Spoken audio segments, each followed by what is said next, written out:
On a quiet late-night street, a billionaire haunted by the memories of his late wife and son, walks home. Serendipity leads him to a young black boy scavenging in a trash bin. The moment he sees the boy's tender care for his gravely ill little sister, he rushes to their aid. What none of them realize is that this simple act of kindness will forge an unbreakable bond, ultimately saving all their lives, the children's and the billionaire's too. Before we dive into this story, tell us, where are you watching from? We love hearing your thoughts. The night had settled over New Orleans like a thick, damp wool blanket, muting even the distant sounds of Bourbon Street. Under the faded glow of old gas lights, cobblestone sidewalks gleamed from an earlier drizzle, and the air carried the faint, sweet scent of beignet, perhaps from a nearby cafe stubbornly clinging to its last customers. Edward Whitmore, 68, pulled his coat tighter, feeling November's sharp chill slip down his collar. His frame was still tall and imposing, but time had etched lines around his ice-gray eyes and tightened his mouth into a thin, weary line. His pale skin, from too many hours indoors, seemed to vanish into his beige trench coat that flapped against his legs with every step. Tonight he wasn't supposed to be walking. His black town car idled 2 blocks away. But as Edward stood by the curb, keys heavy in his hand, a raw, uninvited surge of memory had overtaken him. He remembered another night decades ago when he, his late wife Margaret, and their little boy Daniel perched on his shoulders, had wandered these very streets, laughing, pockets empty, but hearts so full they could hardly stand it. Back then they had nothing but each other, and it had been enough. Blinking against the sting in his eyes, Edward turned from the car and started walking, letting the cold bite at his cheeks, welcoming the ache. He needed to feel something, anything, to remind himself he was still alive. His footsteps echoed down the empty sidewalks, each beat hollow. He passed shuttered boutiques, iron-railed balconies, and flickering neon signs clinging to life. A few souls, hunched against the wind, hurried past without meeting his gaze. Then a blur, a sudden tug at his side. Before he could even gasp, a boy had latched onto the leather strap of his satchel, yanking with desperate strength. Edward's hand, more out of reflex than intent, tightened instinctively. They struggled for a heartbeat, a dance of need and disbelief, before the boy stumbled back, letting go. Their eyes met for a split second. The boy couldn't have been more than 12. Thin, wiry, with dark skin stretched tightly over hollow cheeks. His eyes were wide pools of terror, glinting in the meager light. He looked half-starved, his jacket 2 sizes too big and tattered at the cuffs. He opened his mouth, hesitated, then whispered, voice cracking like dry paper, "I'm sorry." And just like that he turned and ran, his small sneakers slapping against the pavement, vanishing into the maze of alleys. Edward stood frozen, the satchel still clutched to his chest, heart pounding not with fear, but with something more complicated. Anger flickered briefly, he had been attacked after all, but it was snuffed out by a heavier, colder weight, a sorrow so deep it made his knees tremble. He adjusted his coat, exhaled slowly, and began walking again, almost blindly. Somewhere deep inside, the ghost of Daniel seemed to tug at his sleeve, guiding him forward. Without really thinking, Edward veered into a narrow alleyway. It was darker here. The gas lights struggled against encroaching shadows. Trash cans lined the brick walls, their lids askew, the smell of decay thick in the damp air. A head crouched beside one of the bins. The boy was there again, his small body hunched, rummaging through refuse with frantic hands. Edward's breath caught in his throat. He should have turned away. He should have kept walking. Instead, driven by an ache he couldn't name, he stepped closer, letting the darkness cloak him. He moved silently, almost afraid to disturb whatever fragile reality he was witnessing.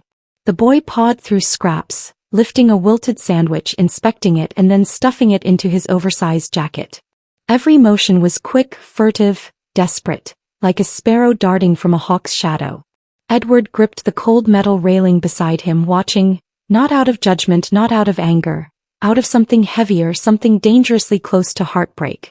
The boy, this small, fierce, broken thing, could have been Daniel. Could have been any child had life twisted just a little harsher.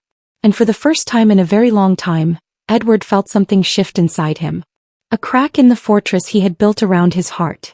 He didn't know it yet, but that crack would soon flood with a light so fierce it would change everything. Edward stayed in the shadows, heart thudding slow and heavy against his ribs. The boy, unaware of the silent figure trailing him, darted through the narrow arteries of the quarter, weaving between puddles and broken crates, shoulders hunched tight like he could fold into himself and disappear. The alley grew narrower, the city's glamour bleeding away with every step. Here the air smelled of rusted metal, damp concrete, and the stale sadness of forgotten corners. Above, the fire escapes sagged like tired arms. Somewhere nearby, a woman's laughter, too sharp, too hollow, broke the night, and a dog barked once before silence swallowed it whole. Edward's leather shoes tapped softly against the cracked stones, each step a quiet admission. He needed to know, needed to see what sorrow could drive a child to such desperation. The boy, Malik, he reminded himself, though he did not yet know his name, slipped through a crooked wooden fence into a hidden courtyard wedged between two abandoned buildings. Edward paused, gathering himself, then followed. Beyond the fence, lit only by the grim halo of a distant street lamp, stood a makeshift tent. A blue tarp flapped loosely, tethered to a graffiti-scarred wall by bits of rope and hope. Cardboard lined the ground like a poor man's carpet. A battered backpack, patches worn thin, lay crumpled by the entrance. Inside, a faint movement. A cough, wet, ragged, tore through the air. Edward froze, breath caught in his throat. The boy knelt beside a smaller figure curled on a thin blanket. The dim light caught the soft roundness of a child's face, dark like his, fragile and burning with fever. A girl no older than 10, trembling under layers of threadbare clothes. Malik leaned over her, his hands awkward but gentle, brushing damp hair from her forehead. His voice, low and shaking, filled the quiet courtyard. "It's okay, Isla," he whispered, his words breaking apart like driftwood against rocks. "I got us something. We'll be okay. Just hold on." "All right." The girl whimpered, coughing again, her small body racked with shivers. Malik pressed a crust of bread into her hand, his own fingers trembling. Edward's throat tightened. He saw everything. The hunger gnawing at the boy's frame, the exhaustion hollowing out his young face, the fierce, desperate love anchoring him to this tiny island of misery. For a long moment, Edward stood motionless, struggling against the storm inside him. Every part of him, the businessman polished to stone, the man who survived by staying detached, wanted to turn away, to tell himself this was not his burden, that pity was a dangerous indulgence. But the deeper voice, the one he hadn't heard since Daniel died, rose from the ruins of his heart. Not pity. Humanity. Before he could talk himself out of it, Edward moved forward, his steps crunching the gravel. Malik jerked up, spinning around, his body coiled like a cornered animal, his dark eyes widened, flickering with terror, then steeled into defiance. "Stay back." Malik rasped, fists curling protectively in front of the sick girl. His voice cracked with fear but held a fierce, trembling edge of courage. "You can't take her. You can't." Edward raised both hands, palms open, voice soft but firm, shaped by an urgency that surprised even himself. "I'm not here to hurt you," he said, the words heavy with an unfamiliar gentleness. "I want to help." Malik shook his head violently, tears springing to his eyes though he fought them back with gritted teeth. His voice was raw, pleading, almost broken. "No one helps. They just say they will. Then they take stuff or they call somebody to split us up." Edward took a cautious step closer, his heart breaking anew with each word. The boy's fear was too old for 12 years, carved deep into his very bones. The little girl coughed again, weaker this time, a hollow sound that tore through the night like a blade. Edward knelt slowly, lowering himself to the boy's level, ignoring the way his knees protested. "Listen to me," he said, voice low but steady. "Your sister needs help. Real help. Have a car. I can get her to a hospital." Malik hesitated, torn between terror and a desperate hope he didn't dare trust. He glanced at Isla, her tiny chest rising and falling too fast, too shallow. Edward met his gaze, gray eyes locking onto brown, and held it, willing every ounce of truth he had left into the space between them. "You have my word," Edward said quietly. "I will not let anyone take you away from her." A beat of silence, then another. Malik's small fists unclenched slightly, trembling with the weight of his decision. Finally, with a trembling nod, he whispered, "Okay." Edward rose carefully and turned, signaling toward the mouth of the alley. Moments later, his driver, a burly man in a dark jacket, jogged into view, his face creased with confusion. Edward waved him over sharply, urgency crackling in the air. Get the car now. Edward barked, his voice slicing through the night like steel. The driver needed no further prompting. As the man sprinted away, Edward turned back to Malik and Isla. He shrugged out of his heavy coat, draping it carefully over the girl's trembling form, his fingers surprisingly gentle for a man known in boardrooms for crushing rivals without blinking. Malik watched him, wide-eyed and breathing hard, ready to grab his sister and flee at the first sign of betrayal. Edward didn't speak. He didn't lecture. He simply knelt there in the cold, silent beside them, shielding them with his presence. Above, the first raindrops began to fall, soft and tentative. A baptism, perhaps, for something about to be reborn. A fragile hope. The ride to the hospital was a blur of rushing streetlights and the low hum of tires slicing through rain-slicked streets. Edward sat stiffly in the back seat, Isla cradled against his chest, her tiny frame almost weightless beneath his coat, her skin a rich walnut shade against the stark white of his dress shirt. She burned with fever, every breath a fragile thread tugging at Edward's composure. Malik sat close beside them, his dark hands wringing the tattered hem of his oversized sweatshirt, his knees bouncing with silent panic. His face, so fierce moments ago, had crumpled into a mixture of terror and hope, a boy's mask slipping to reveal the terrified child underneath. Edward said nothing during the ride, but his grip on Isla tightened each time the car jolted. He felt her heartbeat, a frantic fluttering thing against his chest. And for the first time in years, Edward prayed, not to any god he particularly believed in, but to the universe, to whatever mercy remained in a world that could allow children to suffer like this. When they pulled into the emergency bay of Mercy General Hospital, the staff rushed forward in a flurry of blue scrubs and urgent voices. The automatic doors slid open with a hiss, swallowing Isla into a sea of fluorescent light and clinical sterility.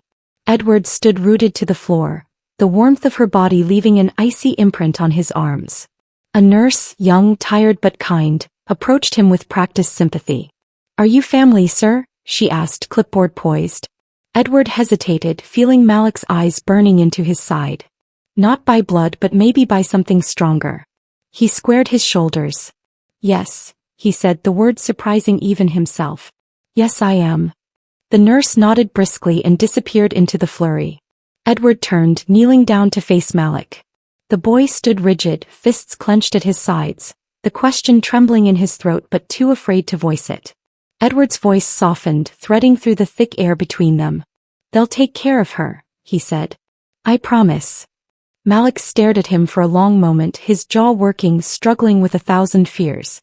Finally, with a small nod, he allowed Edward to guide him toward the hard plastic chairs lining the wall of the waiting room.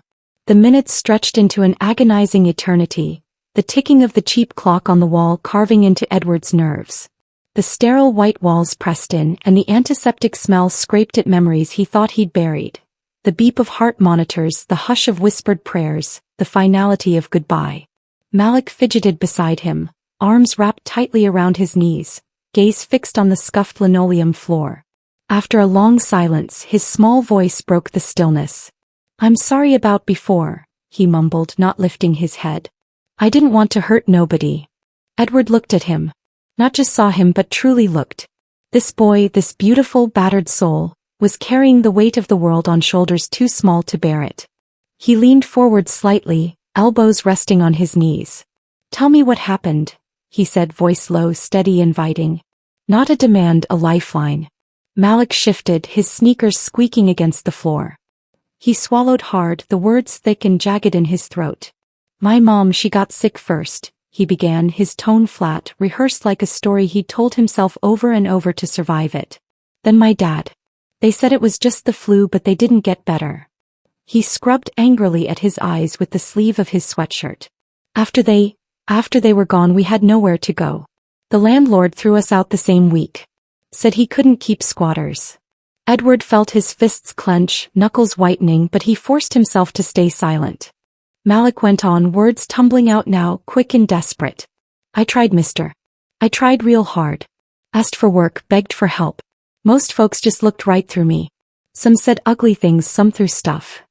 His voice cracked, high and broken. Nobody wanted two black kids hanging around their stores. The quiet words hit Edward harder than a slap. Malik's hands twisted in his lap, knuckles standing out sharply against his dark skin. "Past 3 days," he whispered, eyes glassy. "We didn't eat. Isla, she got so hot and I couldn't." He shuddered.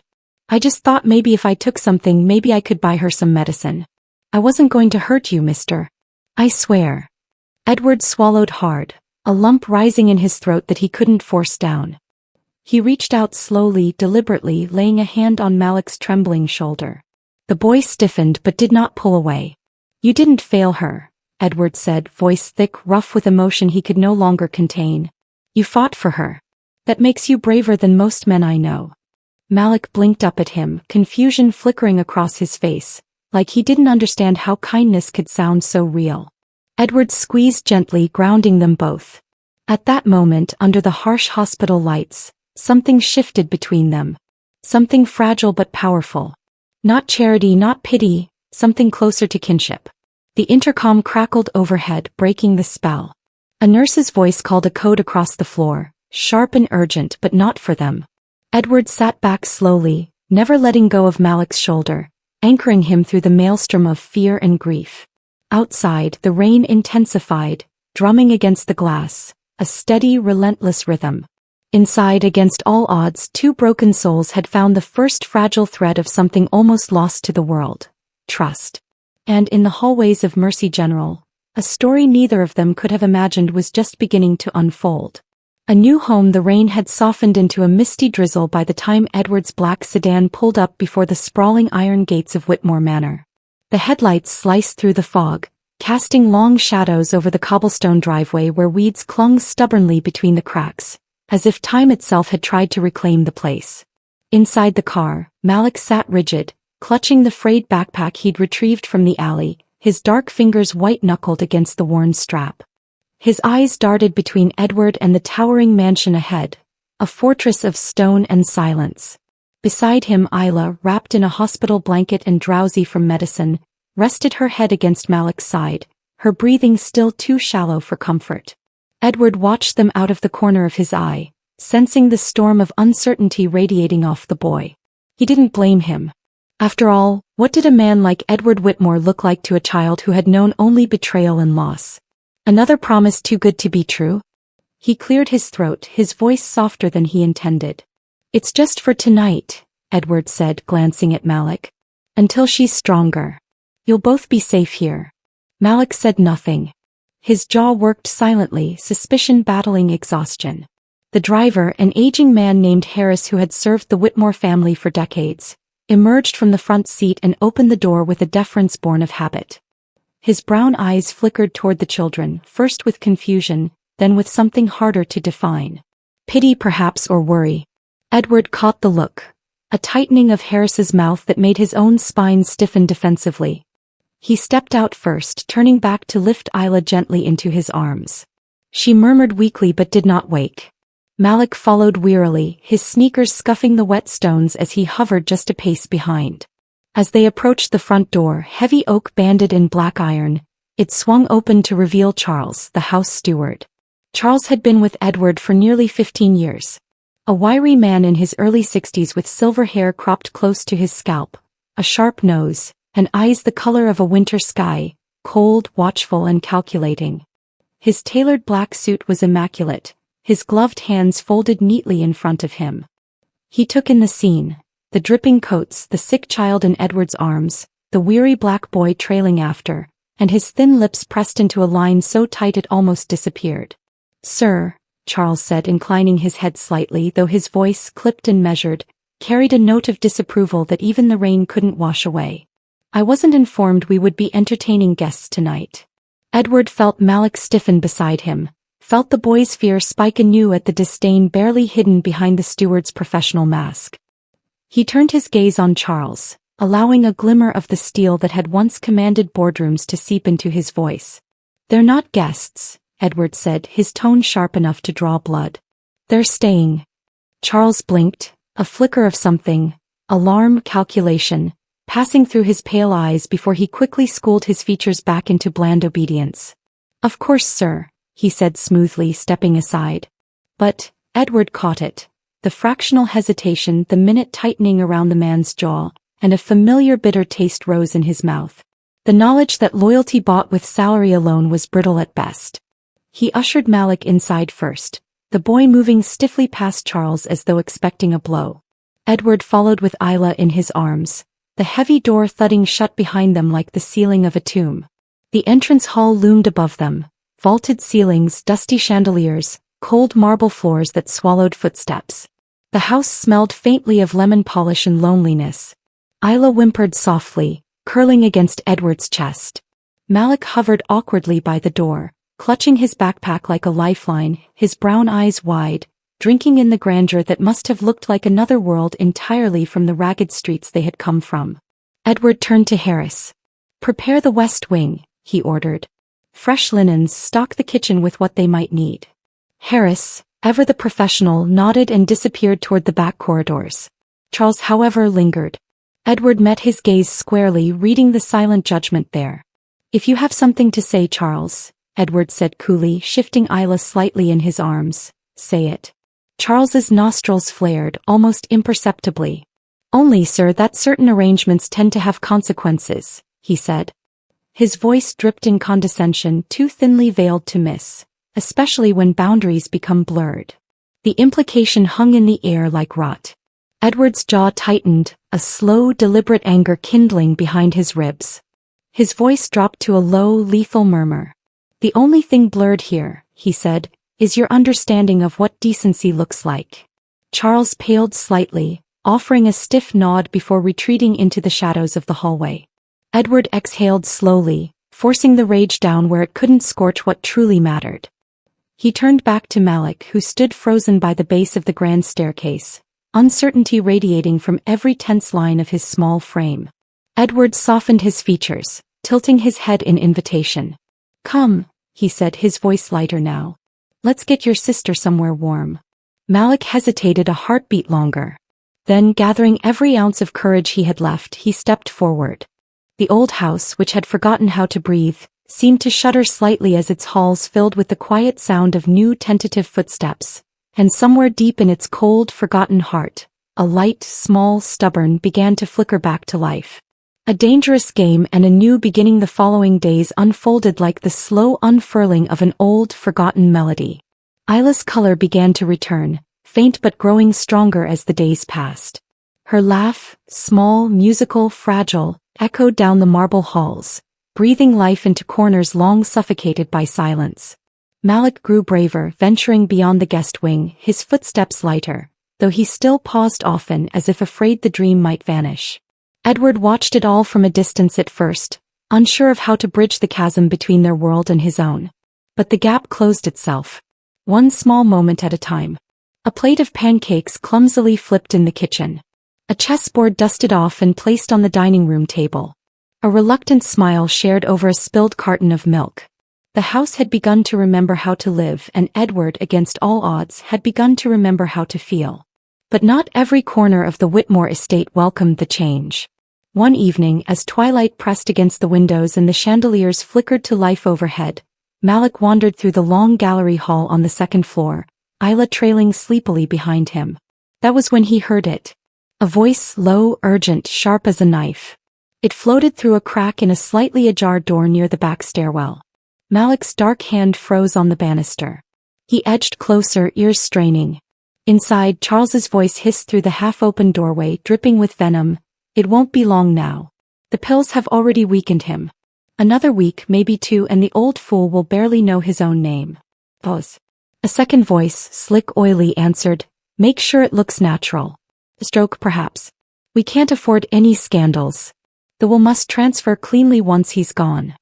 Malik's heart slammed against his ribs so hard he thought it might give him away. He knew those words, knew the weight they carried. They were going to kill Mr. Edward. Isla tugged sleepily at his sleeve, sensing his tension. Malik pressed a trembling finger to his lips, his mind racing. Panic clawed at his chest, but beneath it something steadier took hold, something fierce and unbreakable. He had to act. Quiet as a breath, Malik slipped back down the hall, keeping to the shadows. He remembered what Mr. Edward had told him that first night. "If you're ever in trouble, find Harris." Without wasting a second, Malik darted toward the back stairs, dragging Isla by the hand. In the service corridor, they found Harris carrying a crate of wine toward the cellar. Malik skidded to a stop, voice a harsh whisper. "They're going to hurt him. You got to come now." At the sight of Malik's wide, terrified eyes, Harris didn't question. Years of service had taught him to trust instincts over appearances. He abandoned the crate immediately, pulling out a discreet black radio from his jacket. "Stay hidden," Harris ordered, his voice tight. "Go to the library and don't come out until I say." Malik nodded, clutching Isla close. He watched Harris disappear around the corner, hand already on the radio. But Malik wasn't done. He had seen enough in his short, brutal life to know that sometimes help arrived too late. So he moved. Meanwhile, downstairs Edward sat in the drawing room, sipping a modest glass of whiskey by the fire. The evening had been unusually peaceful. For once, the ache in his bones felt dull, almost bearable. He didn't hear Charles approach, silent as a serpent. "Good evening, sir," Charles said smoothly from the doorway, stepping forward with a silver tray balanced effortlessly in his gloved hands. On the tray, a cup of tea, the steam curling lazily in the dim light. Edward raised an eyebrow, setting down his glass. "Since when do you bring me tea personally, Charles?" he asked, voice casual but his gaze sharpened. Charles smiled thinly, setting the tray on the table beside him.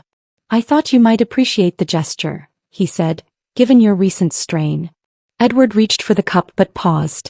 A sound, running, soft, urgent, echoed from the hallway. Footsteps running. Then Malik burst into the room, his chest heaving, eyes wild.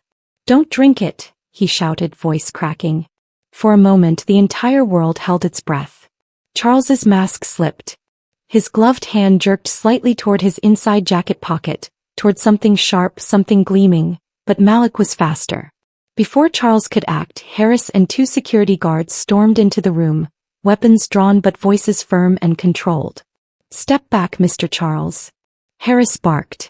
Charles froze, his hand inches from his jacket, his face twisted, hatred, fear, calculation warring in a flash. But the numbers were no longer in his favor. Slowly, deliberately he raised his hands.